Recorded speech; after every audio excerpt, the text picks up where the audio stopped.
안녕하세요. 사연 읽어주는 남녀입니다. 오늘 도와주셔서 감사드리며 그럼 오늘의 사연 바로 소개해드리겠습니다. 머리가 멍했습니다. 다른 사람도 아닌 며느리가 던진 돈에 맞고 나니 분해서 온몸과 마음이 얼음장처럼 차가워지더군요.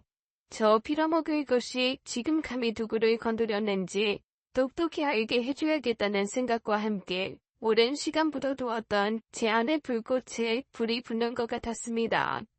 너 오늘 수류탄 제대로 핀 뽑았다. 내가 앞으로 어떻게 터질지 한번 보자. 그렇게 며느리를 쏘아보는 순간 정말 수많은 생각이 파노라마처럼 스쳐 지나갔습니다. 수류탄은 제 별명이에요. 죽은 남편은 저를 늘 수류탄 여사라고 불렀습니다. 애칭치고는 과격했지만 남편이 활짝 웃으면서 절 그렇게 불러줄 때면 저는 영화 속에 나오는 부적의 여자처럼 온몸에 힘이 붙는 게 느껴졌어요. 우리 수류탄 여사 잘했어. 잘 참았어. 그렇게 가끔 폭발 안 하고 가만히 있는 거 그거 어려운 거야. 당신이 탱크처럼 밀고 들어가서 뒤집어 엎을까봐 그런 거지.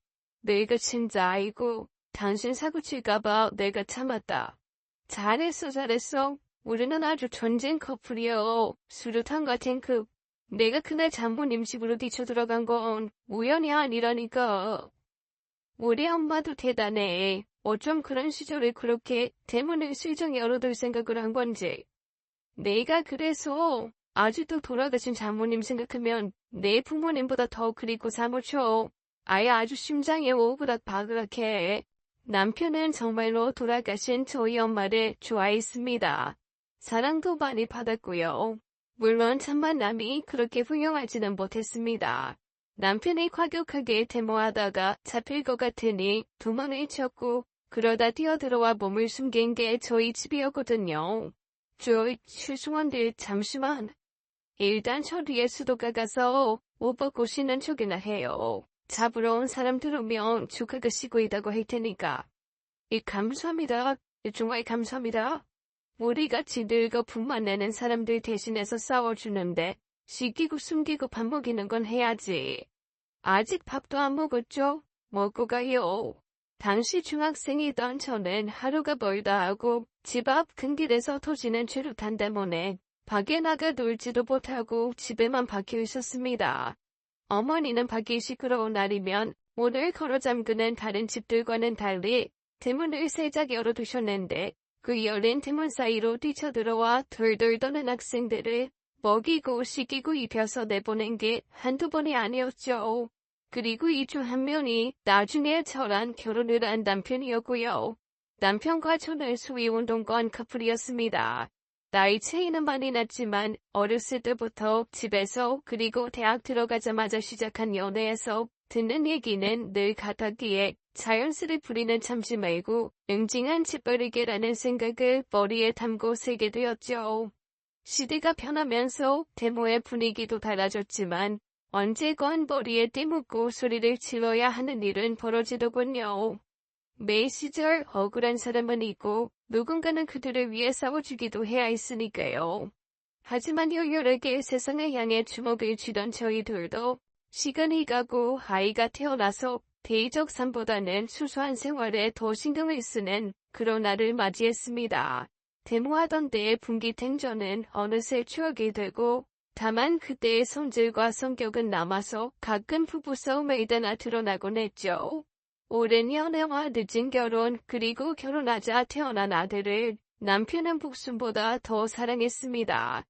제가 가끔 질투가 나서 혹시 아들 만나려고 나 이용한 거 아니냐고 할 정도로 아들에 대한 남편 사랑은 지극했는데 아마도 세기가 일찍 세상을 떠날 걸 알고 살아있는 동안 사랑을 그렇게 퍼부었나 봐요. 아들이 10살 때 남편이 세상을 떠나고 저는 다시 투서가 되었습니다. 일단 먹고는 살아야 하니까요. 제가 격리 쪽 일을 하고 있었는데 숫자 다루는 걸 잘하다 보니 결혼 전에도 일 그만두는 걸 회사에서 몹시 안타까워했거든요. 그래서 결혼 후에도 중간중간 결산이 필요하거나 신고를 해야 하는 기간에는 한 번씩 아르바이트처럼 도와드리곤 했었는데 그 회사에서 저보고 다시 와서 일을 해보겠냐고 먼저 말씀을 주셨습니다. 알고 보니 기존에 일하시던 분이 그만두고 새 직원을 뽑으려던 차에 대표님이 제 사정을 들으시고 그냥 저한테 먼저 물어보라고 하셨다고 하더라고요. 게다가 다른 사람들처럼 오래 앉아 있을 필요도 없고 9시부터 3시까지만 일하면 된다고 하셔서 3시까지 일하고 집에 와서 학교 다녀온 아이 챙겨주고 저녁에는 근처 반찬집에서 아르바이트를 했습니다. 워낙 성격 자체가 활발한 편이기도 하고 사람 만나는 것도 좋아하고 에너지도 많은 편이라 오히려 전 이렇게 사는 게 적성에 맞더라고요. 주말에도 집에만 있으면 자꾸 몸이 아파오는 것 같아서 이것저것 배우러 다니곤 했습니다. 운동도 배우고 자격증도 땄어요. 정년이 다가와서 회사를 그만두고 나니 시간이 더 많이 남아서 본격적으로 노후를 위한 준비를 시작했습니다. 돈이야 뭐 빚 없고 집 한 채 있고 남편이 남겨준 현금은 아들 장가갈 때 쓰면 되도록 건드리지도 않았던지라 그저 저 하나만 먹고 쓰면 되는 정도만 계속 벌면 되었거든요.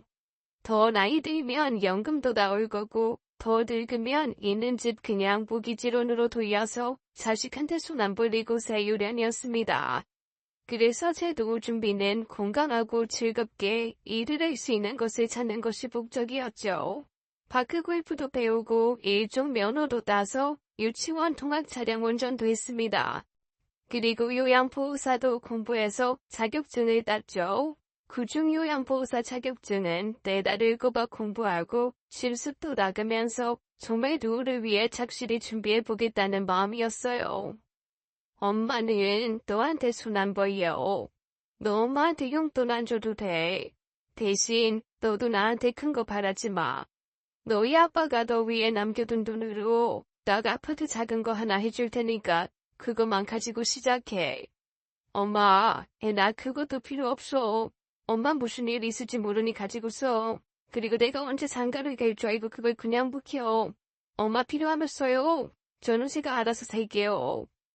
저희 부부를 닮아서 독립적인 성격을 가졌던 아들은 처음에 제가 돈 얘기, 재산 얘기를 했을 때 손사리를 치며 괜찮다고 했습니다. 하지만 저도 사방 다니면서 들은 게 있거든요. 그래서 아들놈이 의젓하게 자기는 스스로 알아서 하겠다고 하는 말을 다 믿지는 않았죠. 아이고, 천하의 효자도 눈꺼풀에 여자 딱 들어앉으면 그때부터는 섹시 사고도는 빙춘이 된다. 믿지 말어, 우리 선생님도. 아이고, 엄마 살고 있는 집 담보자 뼈치새끼 유학 보내자고 하는 놈들이 전집 삐까리여. 새끼는 내 품 안에 있을 때나 새끼지. 애 담고 발 구르는 건 끝까지 애미 하나야. 지네들은 처녀 한중에도 없어. 나 좀 봐요. 나의 셋, 알집 하나씩 다 해서 남부럽지 않게 시집장가 보냈어. 그러니 지금 나 밥 먹여주고 기저귀 갈아주는 게 걔네들이요. 우리 보호사님이잖아. 다 필요 없어요. 죽을 때까지 던지고 있어야. 아이 그나마 새끼들이 이렇게 보호사라도 붙여주고 그래. 요양보호사들 하다 보니 제가 돌보는 어르신들에게서 정말 별 얘기를 다 듣겠더라고요. 대부분 자식들이 모나지 않게 자라지만 그래도 마음적으로는 서운한 것들이 많이 쌓이셨는지 저한테 많은 얘기들을 들려주셨습니다. 아이네 친구 놈 하나가 재작년에 갔는데 우리 조에서는 걔만큼 건강한 놈이 없었거든. 골프 연습장도 매일 학교 가도 다니고 네 산도 오르고 그래서 친구들끼리 만나면 우린 다 노인네들이고 걔 혼자만 우리 보호자처럼 그렇게 건강했단 말이야. 그런데 오늘 아닌가 아이 모임에 오더니 풀이 푹 죽어서 저 끝에서 그렇게 술만 퍼마시대. 나중엔 무슨 일이 있었는지 물었는데 에이 세상에 아내 친구가 또 늙기 전에 차 한 대 좋은 거 타고 싶었나 봐. 아이 왜 남자들 그런 거 있거든. 여자들이 가방이나 구두 하나 좋은 거 갖고 싶은 것처럼 아이 번쩍거리는 차 핸들 잡으면서 기야 이야 하는 그 맛. 아이 그래서 한 대 뽑았대. 자기 좀 타다가 아들놈 줄 생각으로. 아이 근데 그 아들놈이 자기 친구랑 통화하면서 그러더라네. 아이 우리 집 노인네 놈 많아서 내 돈을 아주 무이스도 쓰고 다닌다고. 아, 저 자산돈 아까워 죽겠다고. 그게 왜 지돈이래요? 웃기는 놈이 있어요? 아이, 우리 말도 그 말이었고, 내 친구 말도 그 말이었어. 그러니까, 지혜비 죽으면 다 지돈인데, 그걸 죽기 전에 저러고 쓰고 다니는 게 아깝다고 한 거야. 그런데 그 아들놈이 어떤 놈이었냐면, 지 아버지 간 안 좋았을 때, 20kg 빼서 아버지 간 이식도 해주고, 우리 보이마 때 와서 가끔 밥값 내고 지 아버지 데리고 가고 그런 놈이라. 아이, 우리 사이에서는 농사 중에 대농이라고, 자식 농사 1등이라고 했던 놈이었거든. 그러니 내 친구가 어디 살아. 이 시름시름 시들더니 그냥 갔어. 시들어서. 마음 아픈 얘기를 담담하게 하며 어르신은 제게 자식은 믿어도 며느리 남편 사위 아내는 믿을게 못된다며 단단히 야물게 굴라고 신신당부를 하셨습니다. 다른 어르신들도 마찬가지였고요. 다들 너무 그러시니까 저도 살짝 마음이 기울기는 했으나 그래도 한편으로는 아들을 믿어낸데 세상에 최아들도 똑같은 놈이더라고요. 결혼을 앞두고 나니 딱 변화낸 게 어른들 말 흘려들을 거 없다는 생각에 헛웃음이 나왔습니다. 그래도 일말의 양심은 좀 있는지 처음 매일 꺼낼 때는 주뼛거리기라도 하더니 한 배씩 제가 물어놔줬더니 아예 지혜미를 벗겨먹겠다고 덤비더라고요. 아니 엄마, 사실 엄마 혼자 방 2개, 거실까지 있는 집은 좀 더 일찍. 이참에 그냥 엄마도 평생 사실 집 하나에서 들어가시고 매매도 좋긴 한데 요즘 부동산 시장에 덥석 사는 건 좀 그렇고 전세나 월세도 나쁘지 않을 것 같긴 한데 그러니까 지금 네가 큰 집에서 번듯하게 시작하자고 이 엄마를 단칸 월세방으로 밀어내겠다 그거냐? 아이 엄마 좀 말 좀 과격하게 하지 말아요. 세이 맘이 약해. 엄마랑 캐릭터가 달라. 엄마 그렇게 한 마리 툭툭 던지면 세이 몇 개월을 마음고생하고 본다니까. 나한테는 괜찮은데. 그래서 지금 너한테만 말하고 있잖아, 이 빙춘아. 너 엄마 숫자 계산 귀신이야. 넌 수포자지만 엄마는 30년을 회사 경리로 숫자본 사람이라고. 내 앞에서 어설프게 숫자 노름할 생각 말고 본론만 말해. 너 엄마 성격 알지? 아니, 집을 구하는데 내가 다니는 회사랑 세이가 다니는 회사랑 딱 반반인데다가 아이 하필이면 아이 우리 예산보다 1억 좀 넘게로 비싸 시세들이. 그런데 가서 보니까 집도 너무 괜찮고. 그러니까 그게 네 말이야. 아니면 새아가가 한 말을 네가 앵무새처럼 전하고 있는 거야. 아이 당연히 내 말이지. 제 아들은 참 뭐랄까 기센 엄마 아빠 아래 잠수는 게 나와 잘 자랐다라고만 생각했는데 그냥 멍청한 놈이었나 봐요. 아니 요구할 거면 뻔뻔하고 당당하게라도 하든가. 그게 안 되면 거짓말을 유연하게라도 하든가. 둘 다 안 되면 포기라도 빨라야 하는데 그 무엇도 안 되는 놈이더라고요. 그때 생각했습니다. 아 못나게 나은데 잘못도 있으니 일단 결혼생활 시작은 당당하게 기펴면서 할 수 있게 해주자. 처음부터 죽으렁 방탱이로 시작하면 저 못난 놈 형생을 자기 마누라한테 기 죽은 채로 새겠구나 하는 생각이요. 그래서 과감하게 제가 살던 집을 처분하기로 했죠. 아들은 찔러나 보자는 심정이었는데 제가 그러겠다고 결정을 하자 낯빛이 다 환해지더라고요. 그렇게 저는 있는 것을 싹 정리해서 아들 결혼을 시켰습니다. 그리고 방 하나에 거실 하나, 방이라고 하기에는 좀 애매한 창고방이 하나 있는 나름 깨끗한 빌라를 하나 사서 이사를 했죠.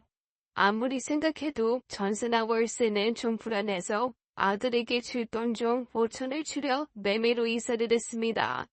그때는 그 5천이 나중에 제 주목을 잡는 억울한 열쇠가 될 줄은 꿈에도 몰랐고요. 며느리로 들어온 아이는 적당히 여우 같고 적당히 곰 같았습니다. 문제는 곰 같아야 할 때 어설프게 여우짓을 하고 여우 같아야 할 때 미련하게 곰짓을 한다는 거였죠. 아예 눈에 안 보이는 게 제 마음이 편해서 초반에 예의상 왔다 갔다 하는 거 몇 번만 만나고는 그나마도 제가 오지 말라고 했습니다. 사실 저도 귀찮거든요.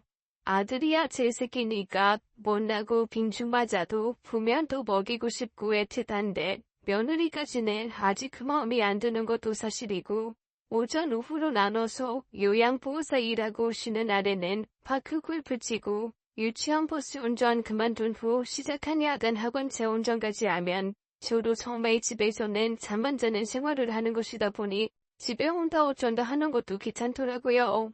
어차피 결혼한 거 둘만 잘 쓰면 된다는 생각도 있었고요. 우리 선생님은 성격이 참 좋은가 봐요. 아니 아무리 그래도 어떻게 자식한테 그렇게 딱 거리를 둘 수가 있지. 제 성격이 좀 그래요. 아니면 바이고 이런 것도 있고 네 조대로 해라 난 내 조대로 한다 뭐 이런 것도 있고 화끈하시네. 푹배적이죠 아주. 저 하늘나라 먼저 간 신랑이 그래서 맨날 저를 류타나 우리 뻥 터지는 수류타나 이러고 불렀어요. 아이고 하하 아주 딱 맞는 별명이네. 딱 맞는 별명이야. 그렇게 전 결혼한 아들놈은 아들놈의 삶으로 저는 제 삶을 살았습니다. 아들놈이 결혼한 1년 후 이혼을 하겠다며 집으로 다시 기어들어오기 전까지는 말입니다. 아니, 너는 얼마 전까지만 해도 아기 갖겠다 어쩐다 하던 놈이 갑자기 이혼 얘기는 뭐야?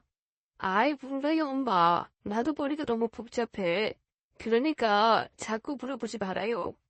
뭔가 할 말이 있는 것 같은데 아들 녀석은 제가 물어보는 족족 대답을 피했습니다. 갑자기 아들이 집으로 기어들어와서 좀 귀찮기도 하고 안쓰럽기도 했지만 제가 애명구이면 매달려 물어볼 일은 아닌 것 같아서 그냥 그러려니 했죠.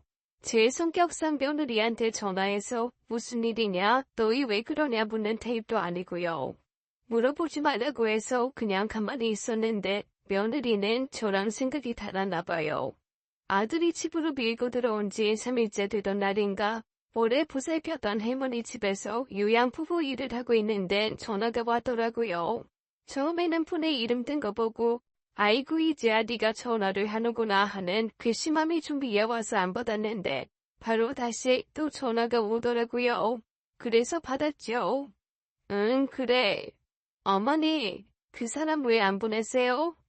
제가 성격이 수류탄 같다고 했잖아요.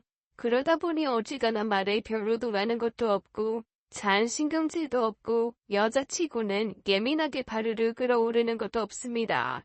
대신 한번 핀이 뽑히면 추투와들게 폭발을 할 뿐인데 그나마도 제가 폭발하면 어떻게 되는지를 잘 알아서 안 좋은 핀에 늘 꾹 누르는 편이거든요. 그런데 며느리의 그 첫마디에 안 좋은 핀이 저도 모르게 반쯤 뽑히는 것 같더라고요. 심호흡을 크게 3번 하면서 잠을 이은 3번이면 살인도 면한다더라 라고 되뇌이고 그때마다 제 마음에 안 좋은 핀에 꾹꾹 눌러 잠갔습니다. 아니 자기네들이 부부싸움을 해서 남편이 집을 나왔으면 그냥 일반 상식으로라도 어머니 죄송해요 랄지 어머니 잘 지내시죠 랄지 그런 것도 아니면 그냥 펑펑 우는 걸로 시작하는 게 오히려 더 평범하지 않나요? 이건 대체 무슨 전개가 시작되려고 첫마디가 자기 남편 왜 안 보내는 거냐인 건지 당초할 도리가 없더라고요. 제 표정이 싹 변하는 걸 본 어르신이 얼른 손짓으로 편하게 통화하라고 해주시더라고요. 그래서 거실로 나와 본격적으로 며느리랑 통화를 시작했습니다.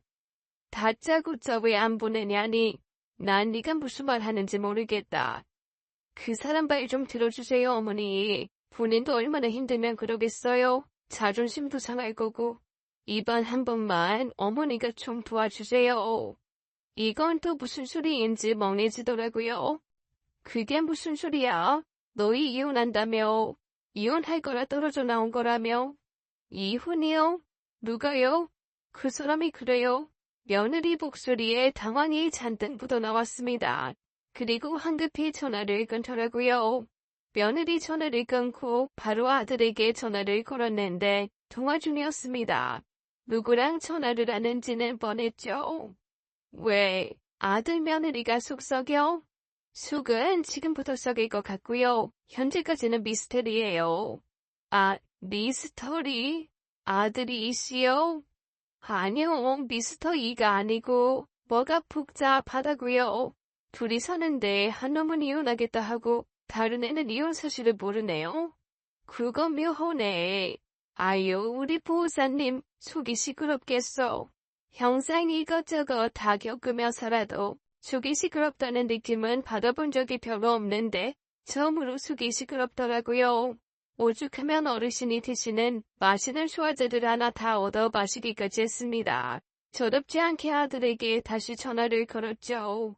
원래는 기다리는 편인데 도저히 일이 손에 안 잡혀서 말이죠. 그랬더니 아들이 다 죽어가는 목소리로 전화를 받더라고요. 엄마, 말해. 너 무슨 생각이고, 너희 진짜 무슨 일이야. 내가 집에 가서 다 말할게요. 너도 이상한 시나리오 써서 엄마 죽일 생각이면 그때는 나도 안 본다. 두들겨 맞더라도 죄다 솔직하게 깔거면 말하고 안 읽으면 짐 싸서 그냥 다시 네 집 가. 솔직하게 말할 거야. 내가 잘못 생각했어? 그렇게 일을 마무리하고 집에 오니 아들이랑 며느리가 문 밖에 서 있더라고요. 둘 다 드물게 보는 안절부절 못하는 모습이었습니다. 그리고 그 어리석은 부부가 제 앞에서 한 말은 참 어디 말하기도 창피하게 가관인 것이었습니다. 제가 처음에 아들 결혼할 때 집이면 끝이라고 하고 5천 빼고 보태줬다고 했잖아요. 그게 제 뒷목 잡게 억울한 일 만들 줄은 몰랐다고 그 5천이 발단이었습니다. 둘이서 제 집을 팔아 자기네 아파트를 사려고 하면서 시세를 다 알아봤을 거 아니에요. 그런데 제 아들이 가져올 수 있는 돈이 전체 예산에서 5천이 부족한 걸 보고 며느리가 또 아들을 잡았던 모양이더라고요. 당시 아들은 엄마 손질에 그나마 5천 남기고 다 주겠다고 했는데 그 5천마저 달라고 하면 이 결혼 엎어라 다 때려쳐라 알게 뻔하니까 안 돌아가는 머리를 억지로 두려자는 생각이 고작이고였답니다. 엄마가 그거 우리 애 낳으면 그때쯤 넓게 옮기는 데에 보태주신대. 이게 뭐 한꺼번에 많이 돈이 움직이면 증여며 보며 세금이 되게 많은가 봐.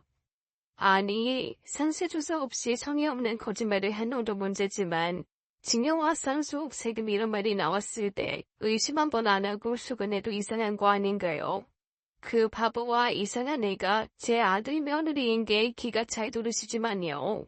여튼 그래서 그때는 그 5천만 원에 대해 며느리가 크게 물건으로 지지 않고 넘어갔답니다.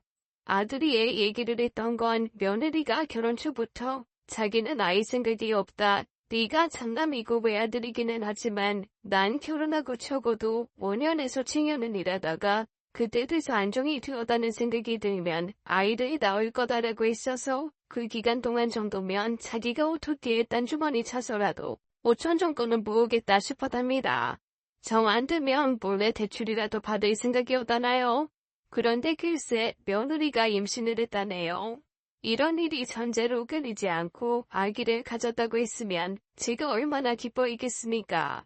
그런데 이것들이 아기를 가지고 나니 각자 그 5천에 대한 생각을 했던 겁니다. 제 멍청한 아들놈은 아이 그 5천 엄마한테 달라고는 못하는데 당장 어떻게 구하지? 이렇게 생각을 했던 거고 여우지만 곰 같은 며느리는 아이 낳으면 준다고 했으니까 달라 그래서 오는 짐도 입혀가야지 라고 생각했던 거죠. 떡주의 사람은 생각도 안 낸데 둘이 동상이 몽을 하고 있으니 대화가 될 리가요. 며느리는 계속 아들에게 어머니 나 임신한 거 아시지 않냐? 당신이 말했다며. 근데 왜 돈 얘기가 없냐? 나 배부르기 전에 이사하고 싶다 노래를 했고 아들은 아들대로 아기 가진 기쁨을 알리지도 못하고 돈 5천에 있는 대로 속이 뒤집어졌던 거죠. 그러다 이 멍청하고도 멍청한 제 숙으로 낳은 저 왼수가 꿰랍시고 낸 게 이혼 소동이었습니다. 아니 이 사람한테는 내가 엄마를 옆에서 좀 같이 있으면서 설득하겠다. 그 5천이 지금 엄마 집에 들어가 있는 것 같아.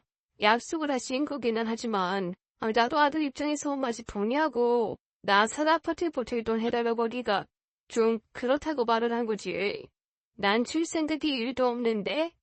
그러니까 애초에 엄마는 줄 생각이 없는 돈인데 그걸 날 줄 마음을 먹게 하려면 나 이혼을 할 건데 돈 5천만 있으면 봉합될 것 같아. 그렇게 말해서 뭔가 돈이 될 것 같으면 엄마한테 그때 엄마 우리 사이 다시 좋아져서 아이 가뒀어 하고 엄마 마음 풀어줄 얘기를 하려고.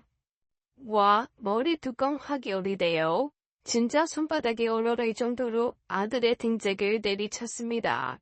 결국 이놈이 계획한 건 자기 이혼을 막고 싶으면 돈 5천을 내라. 어라, 엄마가 돈 줘서 이혼 안 했더니 손주가 생겼네. 엄마 고마워요 하고 입 싹 다 내심산이었던 거잖아요. 저는 제가 모자라지만 착한 애를 낳아 키웠다고 생각했는데 사실은 모자란 사기꾼을 낳아 키웠던 거였습니다. 그 와중에도 아들을 후드려 패고 며느리 머리채도 잡고 싶었는데 2달 되었다는 뱃속 손주가 마음에 걸리더라고요. 사랑은 내리사랑이 으뜸인 건지 아직 강낭콩 크기도 안 된 녀석이 두 곳을 팔까봐 더 후드려 패지도 못하겠는 거 있죠? 아유, 내가 패가 2개라 숨을 쉰다 진짜. 아니 넌 어떻게 된 놈이 엄마한테 사기칠 생각을 해? 그리고 세아가 넌 집 넓히지 못해 죽은 귀신이 붙은 것도 아니고 2사람 사는데 방 3개가 부족해? 그래서 이사를 또 가야겠다고 하는 거야? 어머니, 요즘에는 뱃속에 있을 때부터 대기명단 우려야 하는 어린이집도 있고요. 어렸을 때 같이 어울리는 친구들 수준도 얼마나 중요한데요. 전 돈 5천 때문에 우리 땅콩이가 둘의 미래의 수준이 떨어지는 거 너무 싫어요. 부모 자격 없는 거잖아요. 자세히 들어보면 앞뒤가 하나도 안 맞는 말을 며느리는 성실하게 하는 장점이 있더군요. 아니 자기네 부모 자격을 갖추는데 왜 제 돈이 들어가야 합니까? 할머니라서요. 일단 거기서부터 제 마음이 고이기 시작했습니다. 그 이후로도 며느리의 주절주절은 계속되었어요. 듣다 보니 그 입장에서는 그럴 수 있겠다 이해되는 것도 있고 어떤 부분은 요즘 애들이 다 이렇게 이기적인가 하며 어이없는 것도 있었는데 제일 꼴사 나왔던 건 그 옆에서 제 마누라 말하는 거 힐끔 듣고 있는 제 얼굴 한번 힐끔 보고 있는 제 피추놈이었습니다. 아니 결혼 전에 그렇게 엄마 돈 손 안 되겠다고 남자답게 호언 상담하던 사람은 어디 가고 지금은 마누라 그늘에서 비실거리는 인간이 돼서 저러고 앉아있는 건지 저도 모르게 한숨이 푹푹 나오더라고요. 그 와중에 며느리 얘기는 점점 더 점입가경으로 흘러갔습니다. 저희도 그 돈을 그냥 공짜로 다 받고 그러고 싶지는 않아요. 그래서 어차피 아이 낳으면 저 도우미 구해야 하는데 어머니 요양보호사 자격증도 있으시니 기본적인 건강케어 이런 쪽 다 잘 아실 거고 그러면 요양보호는 아니지만 손주 봐주시면서 저희가 이자금에서 용돈도 챙겨드리고 이 대목에서 제가 그 웃음이 튀어나왔습니다. 너 요즘 손주 봐주는 사람들이 돈 얼마 받는지 알고 그러는 거니? 네가 월급을 얼마나 받는지는 모르겠지만 그 월급 반 이상 낮춰야 할 것 같은데 그걸 하겠다고? 엄마, 뭘 그렇게 또 계산적으로 그래. 아이 손주잖아. 우리가 공짜로 맡아달라 하는 것도 아니고. 아니 너희 하는 게 지금 웃기잖아. 무슨 나이 도둑한 도단도 아니고 5천만 원도 달라. 그러고 애도 받아라고 하고.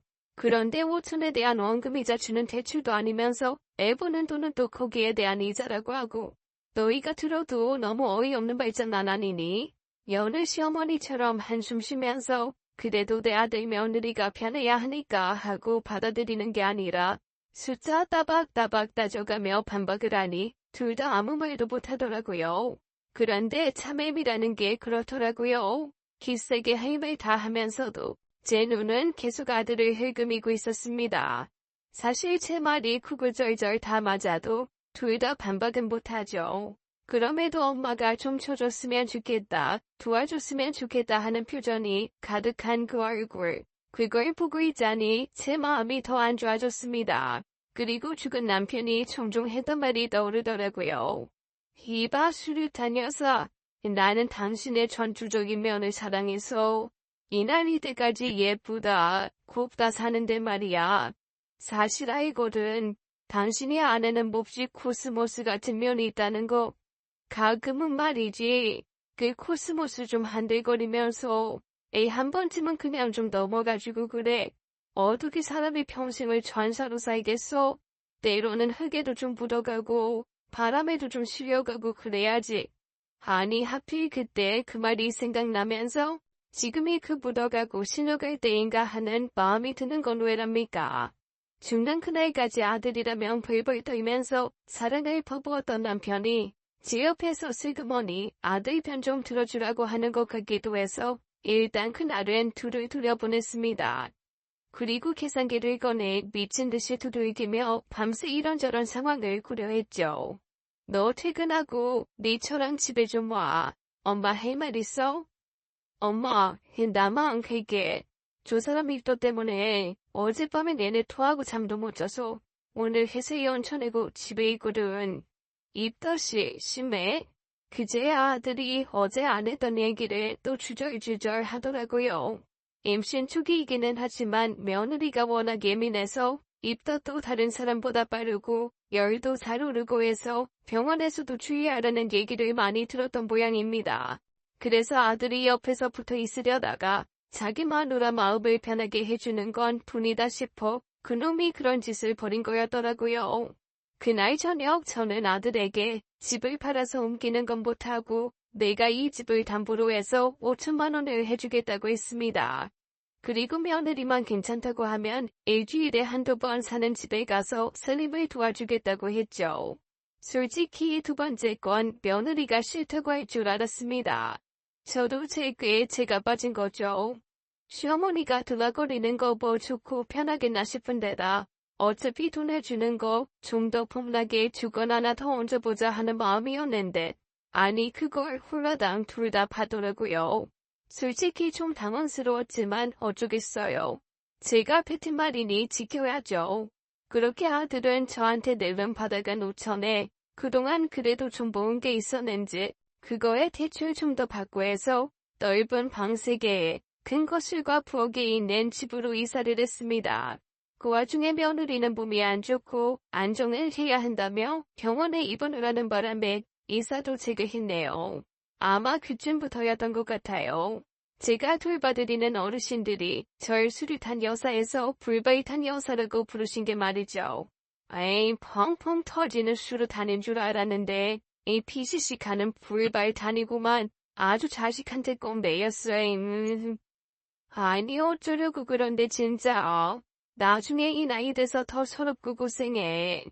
아이고 정말 사람 똑똑한 줄 알았더니 헛똑똑이네 헛똑똑이요. 사람 이미지 바뀌는 거 한순간이더라고요. 그러기에 저는 용감하게 씩씩하고 재미를 찾아 끊임없이 모험하는 수류탄에서 숙창까지 자신 며느리 다 빼주고 그 집 일해주면서도 좋은 소리 못 듣고 눈치 보게 되는 불발탄이 되었습니다. 그래도 어쩌겠어요. 자식까진 죄인이죠 뭐. 그나마만 내 3분 요리 데워 먹던 아들에게 아침 저녁으로 제가 직접 한 밥 먹이는 거 그거 하나 낙이 되더라고요. 며느리는 입도 짧아서 딱 자기 먹는 것만 먹고 아들은 그것 때문에 덩달아 못 먹고 살았던 모양입니다. 엄마 밥이 최고라며 퍽퍽 퍼먹는 걸 보니 미운 마음도 사라지더라고요. 그렇게 손주가 태어났습니다. 아들이었죠. 제 눈에는 제 아빠 어렸을 때랑 반박이로 똑같은데 며느리는 크고 다 자기 닮고 아들 닮은 부분은 입술밖에 없다고 난 못 박더라고요. 어차피 크면서 100번은 바뀔 얼굴 엄마가 그렇게 우기면 할 수 없는 거 아니겠어요? 사실 그런 거 말고도 며느리랑 부딪힐 일은 한두 개가 아니었거든요. 어머니, 애기 옷은 절대 세탁기에 넣지 마세요. 다 전용 세제로 손빨래 해야 돼요. 그럴 거면 세탁기는 왜 샀니? 어른들 옷은 세탁기로 빨잖아요. 거기서 오던 병균 어떤 데가 나와서 남아있을 줄 알고 같이 써요. 무조건 손빨래 해주세요. 임신했을 때 일주일에 2~3번 가서 살림을 도와주던 것이 아이가 태어난 후에는 자연스레 일주일 내내 가는 것으로 굳어지더라고요. 요양보호사 일도 못하고 어쩌다 보니 손주 키우기가 오롯이 제 처지가 되었는데 이게 물에 물 탄 듯 술에 술 탄 듯 되다 보니 뭐라고 거절할 명분도 애매하게 되어버렸습니다. 애봐준답시고 매달 주는 용돈은 고작 100만 원. 요양보호사로 볼 때의 3분의 1 수준이었죠. 그런데 아들도 급여 인상이 안 되었다고 오는 소리를 하고 며느리는 출산휴가 끝나고 복직했더니 너무 힘들다고 징징거리니 될 대로 되라 하고 놓고 나오는 게 엄마로서는 되지 않더라고요. 그래도 그 집에서 자는 것만은 하고 싶지 않아서 출근 전에 가서 퇴근하면 바로 오는 생활을 시작했습니다. 와, 그런데 이거 요양보호사 10배는 구대더라고요. 애들이 처음에는 퇴근하면 바로 제깍 집에 오더니 어느 정도 시간이 흐르니까 이 핑계에 저 핑계를 대면서 조금씩 늦기 시작했습니다. 눈치에 가끔 둘이 밖에서 저녁 먹고 들어오는 것 같기도 했고요. 저도 회사 생활을 해봐서 알죠. 무슨 놈의 회식이 매주 있겠습니까? 핑계죠 다. 그나마 아들 놈은 들어오면서 눈치라도 보는데 며느리는 그런 것도 없더라고요. 한 번은 아들 놈이 며칠 출장을 가서 며느리가 와야 제가 집에 갈 수 있었던 때가 있었습니다. 첫날은 제 시간에 퇴근을 하더니 두 번째 날은 1시간쯤 늦고 세 번째 날은 2시간 반쯤 늦더라고요. 네 번째 날은 연락도 없이 2시간째 안 들어오길래 제가 전화를 했는데 안 받더라고요. 끊고 나서 바로 제 전화가 울리길래 며느리가 건 줄 알았습니다. 그런데 글쎄 누가 걸어놓은 줄 아세요? 사부인이 받더라고요. 아우 사돈어른 애한테 전화하셨었죠? 제가 막 받으려는데 끊겨서 제가 다시 전화 드렸어요. 지금 애 맞게서 씻으러 들어갔어요. 얼른 보낼게요. 씻으러 들어갔다뇨? 오늘 저희 애 친정 가서 쉬다 오라고 하셨다면서요.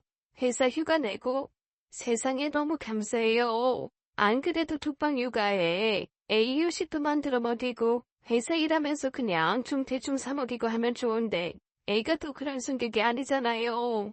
애가 너무 힘들어 했는데 사돈 어르신 덕에 그래도 하루 제 옆에서 먹고 자고 했네요. 네, 잘 쉬었으면 됐어요. 애 재촉한 거 아니니까 저 전화하다고 하지 마셔요. 전화를 끊고 나니 어이가 없더라고요. 아니 제 자식은 시어머니에게 하루 종일 맡겨두고 자기는 친정 가서 먹고 자고 한 거 아닙니까? 제가 그렇게 꽉 막힌 시어머니는 아닙니다. 속으로야 욕을 좀 할 수 있지만 하루 정도 그렇게 쉬고 싶다 하면 가서 쉬고 오라고 하겠죠. 공산주의 국가도 아니고 지발로 가겠다는데 가지 말라고 묵어둘 수는 없는 거잖아요. 그런데 일단 휴가를 내고 가서 쉰 것까지는 그렇다 하더라도 그걸 굳이 숨긴 거는 이해가 안 되었습니다. 아니 억지로 저의 모든 인내심과 이해심을 끌어모아 후기까지도 이해할 수 있었어요. 시어머니한테 저 휴가 내고 오늘 하루 놀고 해요 하고 말하는 거 어려울 수 있으니까요. 그런데 그렇다면 적어도 퇴근 시간은 맞춰서 와야 하는 거 아닙니까? 퇴근 시간 훌쩍 넘기고도 말 한마디 없이 온다는 건 그냥 저를 무시한 거 아닐까요? 그게 화가 났습니다. 그래서 며느리가 들어오면 한마디를 해야 하나 말아야 하나 하고 있었는데 어라, 출장 갔다가 내일 온다던 아들이 들어오는 게 아니겠어요? 너 내일 온다며? 아, 아예 하루 일찍 왔지. 거기 일정이 일찍 끝나서. 그리고 애 엄마가 연락했더라고. 자기 오늘 야근인데 너무 바빠서 엄마한테 연락도 못 드렸다고. 전화 주셨는데 전화할 시간도 없으니 빨리 가서 엄마 집에 보내드리라고 하던데. 이 여우 같은 게 또 곰 같은 짓을 하네. 자기 엄마랑 제가 통화한 건 모른 채 전화기에 찍힌 제 번호만 보고 아들한테 얘기를 한 모양입니다. 직접 와서 얼굴 보고 거짓말을 할 자신은 없었나 보죠. 저도 꼴 보기 싫고 해서 그냥 그날은 집에 와버렸습니다. 그리고 아들한테 내일이랑 모레는 너희가 알아서 하라고 해버렸습니다. 난 삐약던 병원도 가야 하고 일이 생겼으니 사돈 어르신에게 맡기던가 둘 중 하나가 휴가를 내던가 하라고 했더니 아들이 펄펄 뛰더라고요. 갑자기 이러면 어떡하냐고요. 그래서 제가 그랬죠. 네 마누라한테 전해. 사부인이 딸내미 보살피는 것처럼 딱 하루만 손자 좀 봐주시면 좋겠구나 라고 했다고. 아들은 영문을 모르는 얼굴이 되었지만 전 알고 있었습니다. 며느리가 그 말을 들으면 군말 없이 주말까지 내내 알아서 애를 볼 거라는 걸요. 아니나 다를까 그날부터 월요일 아침까지 문자 하나 전화 한 통 없더라고요. 월요일에 제가 갔을 때는 며느리가 이미 출근을 하고 없는 상태였고요. 엄마, 근데 난 모르는 다른 일 있어요? 왜? 아니, 안 그래도 엄마 주말이랑 금요일에 못 오신다고 그랬더니 왜 처음에는 팔팔 뛰다가 엄마가 전화라는 말 전했거든. 그랬더니 애가 갑자기 가만히 있네. 그리고 바로 다음날 자기가 오전 반차리고 장모님한테 애 데려다주고 저녁 때는 자기가 데리고 오고 주말에도 내내 군수리 없이 혼자 애 보고 살림하고 하던데? 그런 게 다 있어. 근데 걔가 살림은 하긴 하니? 뭐 태우고 그런 건 하지. 주말에 뭐 먹었는데? 피자도 먹고 짜장면도 먹고 그랬지 뭐. 아이고 땡장고에 먹을 게 저렇게 많은데 또 다 시켜 먹었구만. 애 보는 게 얼마나 힘든데. 애 보면서 어떻게 밥상 차리라고 해. 내가 해줘 하는 거 한계가 있고. 이 화상아. 저는 답답한 아들에게 버럭 소리 한번 지르고 그냥 회사로 보내버렸습니다. 차라리 말없이 방긋방긋 웃는 순주를 보고 있는 게 좀 속이 덜 시끄럽더라고요. 그 후로 며칠에 전 며느리 얼굴도 못 봤습니다. 무슨 얘기를 들은 건지 아들이 꼬박꼬박 퇴근을 해서 아이들 바톤 터치하더라고요. 그런데 그 즈음부터 저는 며느리에 대한 스트레스가 더 쌓여가기 시작했습니다. 하루 이틀 지날수록 집안에 쪽지가 들어가더라고요. 처음에는 이게 뭔가 했는데 며칠 지나니 확실하게 알 수 있었습니다. 사모님은 이미 일하는 사람에게 내리는 지령 쪽지. 딱 그거 이상 그거 이하도 아니었어요. 냉장고 내부 청소 좀 해주세요. 묵은 김치는 볶아주시고 겉절이 새김치 좀 담궈주세요. 손반에 한 옷은 너무 꼭 짜지 마시고 자연스럽게 뉘어서 건조해주세요. 어이가 없더라고요. 이게 무슨 상황인가 싶었습니다. 이런 걸 전화도 아니고 얼굴 보고 말하는 건 더더욱 아니고 쪽지로 툭툭 던져놓는 게 이게 대체 며느리가 시어머니에게 할 행동인가요? 그것도 손글씨를 애교스럽게 써서 놓았으면 제 기분이 이렇게 더럽지는 않았을 듯합니다. 타자를 쳐서 뽑은 걸 쭉쭉 찢어서 놔더라고요. 더 어이없는 게 뭔지 아시나요? 제가 제 얼굴에 침뱉기이기는 하지만 그래도 어이없는 건 어이없는 거니까요. 그걸 보여주면서 아들한테 제가 넌 이걸 어떻게 생각하냐고 했거든요. 그랬더니 아들이 이러더라고요. 오이, 되게 합리적이네. 이러면 이해실 수가 없겠다, 엄마. 그치? 제가 뭘 바라고 물어본 건지도 모르겠더라고요. 모지리한테 뭘 바란 건지. 저도 모르게 그냥 이렇게 대답했습니다. 그냥 건강하게만 살아, 어? 그리고 그 순간 갑자기 요양보호사를 할 때 한 할머니가 저한테 해주셨던 말이 생각났어요. 있잖아. 아들은 말이야. 40이 넘고 50이 넘고 그래도 딱 이거 2개만 하면 장하다. 내 아들 장하다 하고 생각해야 돼. 큰 거 바라면 안 돼. 그 2개가 뭐냐고? 지 이름 석자 쓸 줄 알고 화장실 나오면서 뭘 내릴 줄 알고 그거 2개면 된다 생각해야지. 그 이상 바라게 되면 엄마들 속 뒤집어져. 명심해. 이름 쓰고 화장실 물 내릴 줄 알면 그냥 고마운 거야. 고마운 거. 그때는 그냥 웃고 말았는데 제가 비슷한 상황이 되니 저 역시도 그렇게 마음이 정리가 되면서 그저 건강하게만 살라는 말이 나오더라고요. 영문 모르는 아들만 어리둥절하게 저를 보고 있었지만 말이죠. 그렇게 종이쪽지 지령이 이어진 지 몇 주 정도 되었을 때였습니다. 제가 평소보다 좀 일찍 도착했더니 며느리가 아직 출근 전이더라고요. 얼굴 간만에 본다 너. 살짝 당황한 며느리가 시계를 봤다가 남편을 봤다가 하면서 허둥거렸습니다. 네 어머니, 오늘은 좀 일찍 오셨네요. 그러게, 오늘따라 길이 안 막히네. 넌 왜 그러고 있어? 네 마누라 나간 다음에 나가야 돼? 그거 아니면 거기서 사정거리고 있지 말고 가. 뭔가 안절부절하며 저와 며느리 사이에서 왔다 갔다 하고 있는 아들을 내쫓다시피 그냥 내보내고 며느리와 저는 어색한 공기 사이에 서 있었습니다. 이 상황에서 어머니 사실은요 하면서 그동안 며느리가 했던 행동들에 대한 변명이나 설명사과 같은 것을 기대했던 이 말에 희망도 없었다면 그건 거짓말이겠죠. 그렇다고 해서 그런 식의 행동을 할 거라고는 정말 실밥만큼도 생각을 하지 않았습니다. 며느리가 글쎄 5만원짜리 하나를 식탁에 딱 올려놓고 그러는 겁니다. 오늘은 화장실 좀 구석구석 청소해주세요. 다른 집 파출부들이 화장실 청소하면 추가금 요구하는 경우 있다고 하더라고요. 그래서 드리는 거예요, 선물로. 펑펑펑. 네, 제 안에 꾹꾹 눌러서 풍인했던 참을된 세계가 하나씩 펑펑 터져나갔습니다. 혹시 그거 아세요? 수류탄이 터질 때 그 주변에 불발탄들이 가득하거나 파편으로 쓸 조각들이 많으면 단순한 수류탄 파편뿐 아니라 그런 것들 하나하나가 다 총알처럼 돼서致命적인 상처를 입히는 무기가 된다는 거예요. 그때 제가 그랬습니다. 차곡차곡 쌓여왔던 앙금은 시간의 무게로 눌려져 단단하게 굳어져 있었고 그게 마음의 폭탄이 터지면서 아주 자잘한 총알이 되어 사방으로 난사되는 느낌이었죠. 시어머니와 며느리를 떠나 인간 대 인간으로 도저히 참을 수가 없었습니다. 수류탄이 터져버리고 말았죠. 뭐가 어쩌고 어째? 퍽. 제 손이 닿은 곳은 며느리의 뒤통수였습니다. 얼마나 세게 후려쳤는지 며느리가 휘청이다가 앞으로 꼬꾸라졌어요. 야, 내가 네 파출부야? 너 지금 시어머니 알기를 네 발바닥 아래 티눈보다 못하게 보고 있지? 내가 지금까지 모를 줄 알았니? 애 맡겨놓고 휴가 내서 친정 가이던 거? 나한테는 손빨래 하라고 해놓고 너는 빨래 서비스 해주는 데다 싹 다 맡겨서 빨래 손도 안 대더라. 그리고 뭐 예민해서 유기농 아니면 못 먹는다고.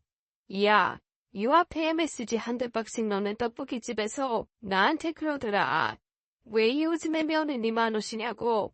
퇴근하기 전에 여기서 떡볶이랑 순대 소주 드시는 게 낙이신 분이 왜 요즘에는 안 오시냐고. 냉장고는 구석구석 아이콜로 닦아달라고. 내가 살다 냉동실에 찌든 데 있는 냉장고는 처음 봤다. 아니, 그따위로 엉망진창 해놓고 살면서 양심이 있어야지. 그래놓고 뭐라고? 도우미한테 화장실 청소시킬 때는 추가 비용 주는 거라고. 그래, 네가 나 도우미 취급했으니까 나도 도우미처럼 끌어줄게. 나 지금부터 그만둔다. 그리고 조만간 일한 비용이랑 퇴직금 싹 요청할 거니까 어디 한번 두고 보자, 어? 범정 있는 며느리를 두고 저는 그대로 짐을 들고 나와버렸습니다. 그리고 바로 아들한테 전화해서 두 번째 수류탄을 터뜨렸죠. 출근하다가 둘째에 부상병이 돼버린 아들이 어리버버하면서 되돌아왔고 저는 아들 며느리 사는 아파트 한복판에서 며느리가 그동안 저한테 했던 반응을 죄다 쏟아냈습니다. 아들이 들어가서 말하자고 했지만 제가 왜 들어갑니까?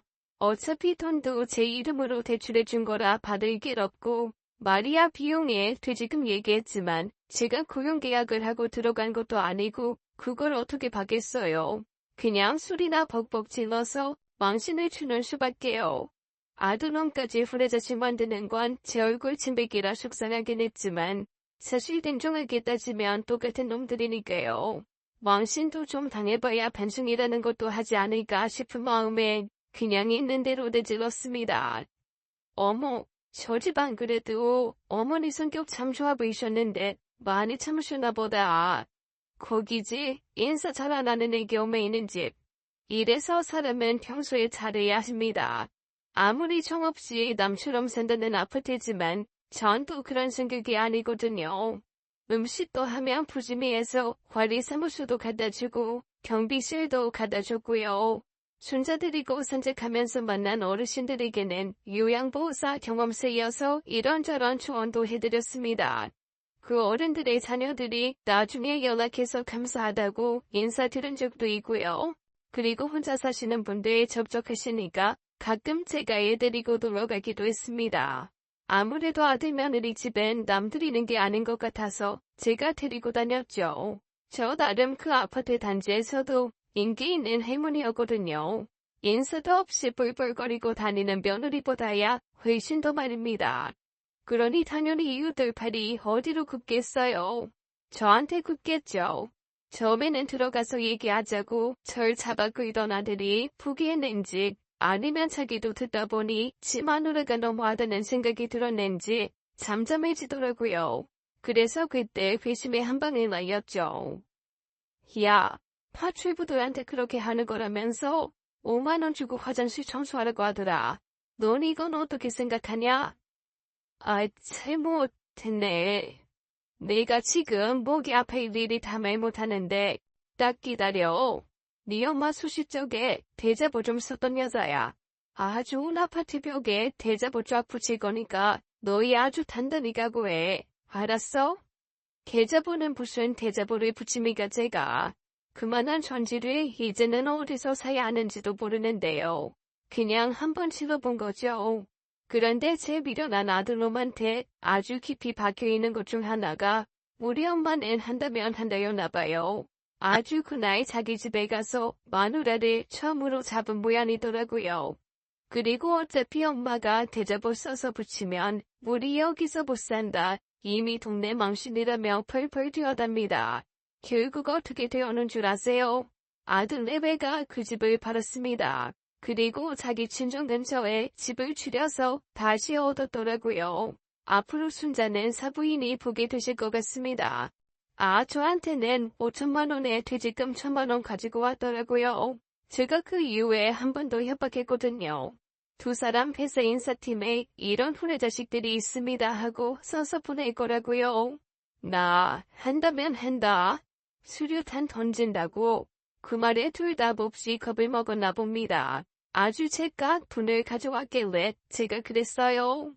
내가 그동안 일했던 시간을 최저시급으로 따져도 한참 몸이 지게 돈을 받았더라고. 게다가 야근 수당에 휴일 출근까지 따지면 그것도 만만치 않어. 그러니까 앞으로 3년간 매달 15만 원씩 보내. 그걸로 그동안 너희가 나한테 떼먹은 수당 내가 통쳐줄 테니까. 아, 엄마, 하이, 꼭 그렇게까지. 해야겠어? 제가 버럭 소리를 지르자 아들과 며느리의 목이 자라처럼 쑥 들어가더라고요.